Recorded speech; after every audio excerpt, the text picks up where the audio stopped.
নমস্কার বন্ধুরা, সবাইকে স্বাগত আমার এই ছোট্ট ইউটিউব চ্যানেল প্র্যাকটিক্যাল নলেজে। তো বন্ধুরা, আজকে যে নোটিশটি পেয়েছি সেটি পূর্ব মেদিনীপুর ডিস্ট্রিক্ট কোর্টের একটি নোটিশ জারি হয়েছে। 10 পেজের এই নোটিফিকেশানে কি বলা হয়েছে পুরো ডিটেলসে আমরা জেনে নেব। কোন পোস্টের জন্য ভ্যাকেন্সিটি বের হয়েছে, তার বেতন কত, তার এডুকেশনাল কোয়ালিফিকেশান শিক্ষাগত যোগ্যতা, তার বয়স সীমা কত, বাকি সব A to Z আমরা জেনে নেব সিলেকশন প্রসেস। তো বন্ধুরা, ভিডিওটা স্কিপ করো না, দেখতে থাকো তোমরা একদম শেষ অবধি। তো বন্ধুরা, তোমরা কিভাবে এই পিডিএফটা কালেক্ট করবে বা এটা সত্যি কি মিথ্যা কিভাবে যাচাই করবে, তো দেখো পূর্ব মেদিনীপুর ডিস্ট্রিক্ট কোর্টের আমি ওয়েবসাইটে গিয়েছি। যাওয়ার পর তোমরা সবার নিচে চলে যাবে, যাওয়ার পর দেখবে এই নোটিফিকেশান সেকশানে সবার প্রথম যে নোটিফিকেশান রয়েছে employment notification number 01 DRC Purba Medinipur for filling up the vacancy of different categories post in chargeship of Purba Medinipur West Bengal. এখান থেকে তুমি টাচ করলেই, এই অপশানে টাচ করলেই নোটিফিকেশানটা ডাউনলোড শুরু হবে। আমিও এখান থেকে ডাউনলোড করেছি। আবার যদি কেউ দেখতে চাও, আমার টেলিগ্রাম গ্রুপেও দেওয়া রয়েছে, এই ভিডিওর ডেসক্রিপশান বক্সে গিয়ে দেখো, টেলিগ্রাম গ্রুপের লিংক আমি দিয়ে রেখেছি। আরেকটা রিকোয়েস্ট সবাইকে, বন্ধুরা, এটি আমার ছোট্ট YouTube channel practical knowledge, subscribe করে রাখার জন্য আমি অনুরোধ করব সবাইকে।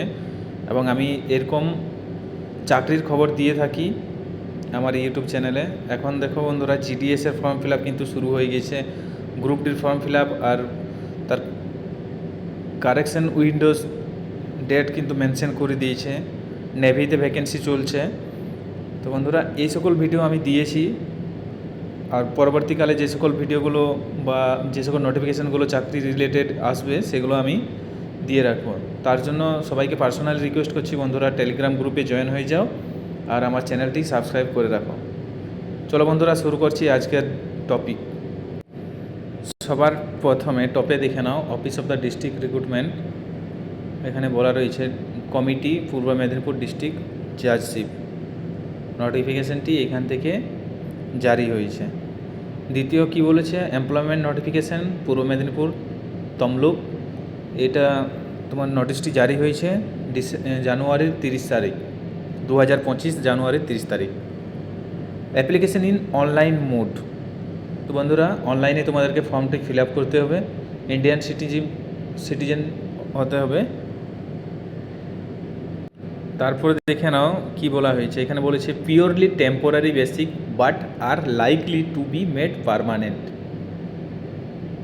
সাবমিট করার তারিখ বলা হয়েছে। এখানে বলেছে 1 তারিখ থেকে শুরু হয়েছে, ফেব্রুয়ারির 1 তারিখ থেকে ফর্ম ফিল আপ শুরু হয়েছে এবং 28 তারিখ সেটা লাস্ট ডেট বলা হয়েছে। ফেব্রুয়ারির 28 তারিখ লাস্ট ডেট বলা হয়েছে। Detail of vacancy with pay scale. বাম সাইডে দেখো পোস্ট, কি পোস্টে ভ্যাকেন্সিটি বের হয়েছে, ক্যাটাগরি ওয়াইজ ভ্যাকেন্সি আর স্কেল অফ পে। তো দেখো বন্ধুরা, ভিডিওটা একটু রোটেট করে নিও, কেননা এইখানে বলা হয়েছে টোটাল ST SC EWS যে ডিভাইড সেটি কিন্তু একটু রোটেটিং করা আছে, যার ফলে তোমাদের দেখতে সুবিধা হবে। লোয়ার ডিভিশন ক্লার্ক, সবার প্রথমে দেখো lower division clerk, English stenographer grade 3, process server, আর বলা হয়েছে গ্রুপ ডি। এই 4 রকমের ভ্যাকেন্সি কিন্তু বের হয়েছে। তো এইখানে ভ্যাকেন্সি সংখ্যা কত বলা হয়েছে বন্ধুরা, 16 লোয়ার ডিভিশন ক্লার্কে। ইংলিশ স্টেনোগ্রাফারে বলা হয়েছে 9টি ভ্যাকেন্সি, প্রসেস সার্ভারে 3টি এবং গ্রুপ ডি 18টি। পে স্কেল কত বলা হয়েছে, লেভেল 22,700 থেকে শুরু করে 58,500। এটি lower division clerk LDC।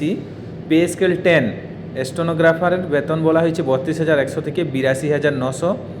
Process server এখানে বলা হয়েছে 21,000 থেকে শুরু করে 54,000 এবং গ্রুপ ডির বেতন বলা হয়েছে 17,000 থেকে 43,600 as per pay matric of 2019 pay matric লেভেলে তোমাদের দেওয়া হবে।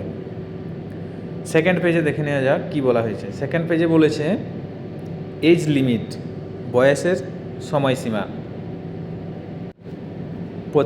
প্রতিটি পোস্টের জন্য আলাদা আলাদা বলা আছে। দেখো এখানে এই পোর্শনটাতে তোমরা ভালোভাবে দেখে নিও। এখানে মেনশন করেছে, কি মেনশন করেছে বন্ধুরা, on the first day of January 2025, জানুয়ারির প্রথম দিন থেকে 2025-এর প্রথম দিন থেকে ক্যান্ডিডেটকে 18 বছর হতে হবে এবং ক্রস করা যাবে না।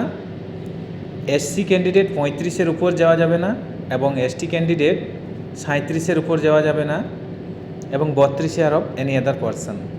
মানে অ্যাকচুয়াল তোমাদের যে বয়স সীমা সেটা বলা হয়েছে 18 থেকে 35, সরি 32, এখানে 32 বলা হয়েছে। এরপর দেখো এটি কোন ভ্যাকেন্সির জন্য, ইংলিশ স্টেনোগ্রাফারের জন্য এটা বলা হয়েছিল।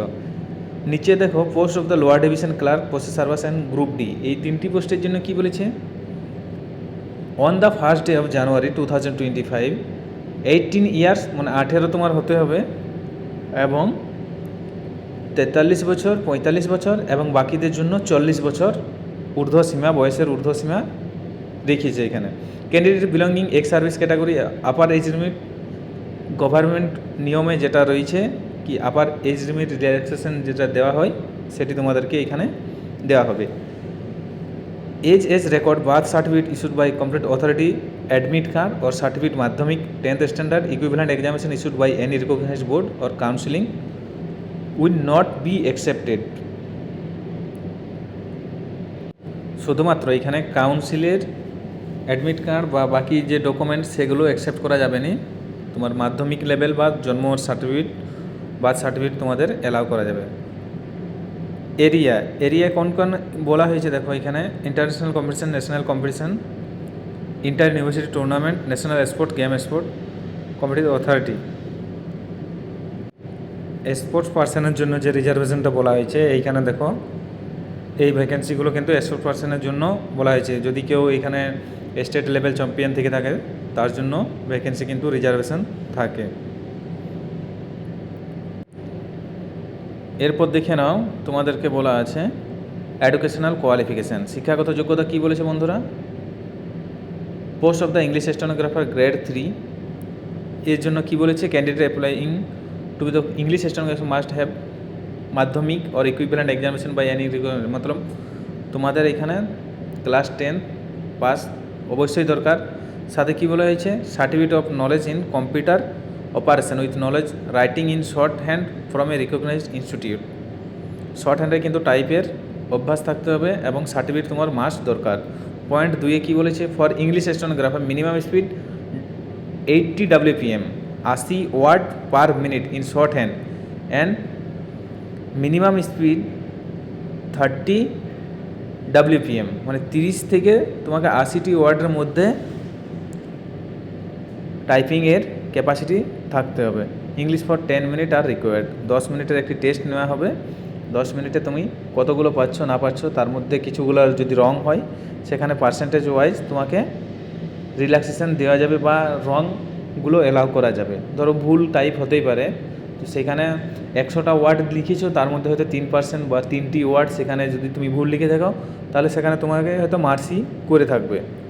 তারপর দেখো LDC, process server and group D, এদের ক্ষেত্রে কি বলা হয়েছে, মাস্ট হ্যাভ মাধ্যমিক পাস তোমাকে হতেই হবে, সাথে নলেজ থাকতে হবে এবং মাস্ট হ্যাভ 8 পাস, প্রসেস সার্ভারের জন্য 8 পাস বলা হয়েছে, গ্রুপ ডির জন্য 8 পাস বলা হয়েছে, সাথে knowledge of vernacular of state. Mode of selection, কীভাবে সিলেকশনটি হবে তোমাদের এখানে বলে দিয়েছে দেখো, OMR sheet, answer sheet based MCQ, total 100 মার্কের তোমার পরীক্ষাটা নেওয়া হবে। OMR সিটের উপর তোমাদের পরীক্ষা হবে, যেমন WP বা গ্রুপ ডি আমাদের যে সকল পরীক্ষাগুলো হয়ে থাকে OMR সিটে সেই সকল পরীক্ষার মতোই এই পরীক্ষাটা নেওয়া হবে। The duration of examination will be 60 minute, 50টা কোশ্চেন রইবে 100 মার্ক এবং টাইম রইবে 1 ঘন্টা। Negative marking 1 mark each wrong response, মতলব একটা ভুলের জন্য তোমার 1 নাম্বার কাটা যাবে। আগে যেন আমাদের 1/4 ছিল বা 1/3 বলা হতো, এখানে কিন্তু 1-এ 1 কেটে নেওয়া হবে। সিলেবাসটা একবার দেখে নাও বন্ধুরা। জেনারেল নলেজ, কারেন্ট অ্যাফেয়ার্স এই পোর্শনটাতে বলা হয়েছে দেখো, syllabus general knowledge, current affairs, arithmetic, class 10 standard, computer, general English, general science, logical and behaviour reasoning. Tier 2-তে কী বলেছে? টায়ার 2-তে বলা আছে ট্রান্সক্রিপশন টেস্ট 50 নম্বরের নেওয়া হবে, typing in computer and computer operation 50 mark, viva হবে এবং পার্সোনালিটি টেস্ট হবে তোমার 30 মার্কের টায়ার 4-এ। তারপর তোমাদের মেরিট হবে, মেরিটের পর অ্যাডমিট কার্ড ইস্যু হবে এবং স্টেজ অফ ইন্ডিভিজুয়াল ভাইভা হবে। এইভাবে তোমাদের প্রসেসটা কিন্তু পরপর নেওয়া হবে। এর মধ্যে সিলেবাস বলা আছে, দেখো টায়ার 1-এ কী বলেছে, জেনারেল নলেজের যেটা সিলেবাস সেটা তোমাদের বলে দেওয়া হয়েছে। ডেসক্রিপটিভ টাইপ টেস্ট 100 মার্কের একটি টেস্ট নেওয়া হবে। সিলেবাসে কী থাকবে? ইংলিশ এসে থাকবে, report and precis writing, Bengali paragraph writing, Bengali grammar, English to Bengali, Bengali to English translation করতে হবে। এবং ভাইভাতে তোমার 30 মার্কে থাকবে। The final merit will prepare basic of the marks obtain by the candidate tier 2 and tier 3। Tier 2 এবং 3-তে যেগুলো তোমাদের অ্যাকসেপ্ট হবে বা তোমাদের যে নাম্বারটা আসবে সেটার উপর মেরিট করে তোমাদের এই ভ্যাকেন্সিটি মেরিট লিস্ট তৈরি করা হবে। এরকম সব কটারই দেখো এইখানে বলা আছে, প্রত্যেকটা যদি আমি বলি তো ভিডিওটা অনেক লম্বা হয়ে যাবে। তোমরা একটু দেখে নাও এখানে কি কি বলা আছে। অ্যাপ্লিকেশন ফিস কিন্তু বলা হয়েছে বন্ধুরা, এখানে দেখে নাও। গ্রুপ ডির জন্য 700, এসটি এসসি ইডব্লিউএস জন্য 500, ইংলিশ স্টেনোগ্রাফার 800, এসটি এসসির জন্য 600, প্রসেস সার্ভারের জন্য 800, এখানে 600, lower division clerk 800, ST SC candidate ইডব্লিউএসের জন্য 600 বলা হয়েছে। General instruction of the candidate Medinipur জাসিফ staff recruitment 2025 will commence 1 February to 28 February accepted date কিন্তু বলেছে, শুরুর তারিখ এবং শেষের তারিখ কিন্তু প্রথমেই বলে দেওয়া হয়েছে। তারপর দেখে নাও এখানে বলেছে instruction for filling of the online application. Online application কীভাবে তোমরা ফর্ম ফিল আপ করবে না করবে সেখানে তোমাদের পুরো ডিটেলসে বলেছে। এই পেজটি তোমরা স্ক্রিনশট করে নাও বন্ধুরা, যারা ফর্মটি ভরতে চাও এখান থেকে ইনস্ট্রাকশানটা স্ক্রিনশট করে নাও। এর পরবর্তী যেটা রয়েছে যে পেজটা সেটাতেও আমি স্কিপ করো না, এখানে স্ক্রিনশট করে নাও। তারপর কি বলেছে, ফর কোয়েরি, যদি কারো কোনো কোশ্চেন থাকে বা প্রশ্ন থাকে এখান থেকে তুমি জেনে নিতে পারো। Mobile number plus email ID কিন্তু মেল থ্রু তুমি হেল্প পেতে পারো। যদি কারো হেল্প দরকার হয় এই মোবাইল নাম্বার কিংবা এই মেলে মেল করতে পারো। ডেট কিন্তু বলা হয়েছে, দেখো আমি প্রথম থেকে বলে আসছি, সময় কিন্তু খুব নেই, 28 দিন সময় রয়েছে। 1 থেকে 28 তারিখ অবধি বলেছে। Last date of downloading admit card, admit কার্ডের ডাউনলোডের সময়সীমাকে বলেছে to be notified later on. Tentative date of tier 1 preliminary OMR sheet base screening test, সেটাও কিন্তু ওয়েবসাইটে তোমাদের বলে দেওয়া হবে। পরবর্তী নোটিশ যদি এসে থাকে আমি আমার ভিডিওর থ্রু দিয়ে জানাবো। ভিডিওতে ভালো লাগলে লাইক করো, শেয়ার করো বন্ধুদের সাথে। আর যে সকল বন্ধুরা এই পোস্টের জন্য ইচ্ছুক তাদেরকে ভিডিওটা শেয়ার করে দাও। ভিডিওটা ভালো লাগলে লাইক করে দাও। বন্ধুরা এই ছিল আজকের নোটিফিকেশান। নতুন কিছু নোটিফিকেশান এসে থাকলে আমি পরবর্তী সময় জানাবো। দয়া করে তোমরা চ্যানেলটি সাবস্ক্রাইব করে নাও আর টেলিগ্রাম গ্রুপে জয়েন হয়ে যাও। ধন্যবাদ বন্ধুরা, দেখা হচ্ছে পরের ভিডিওতে।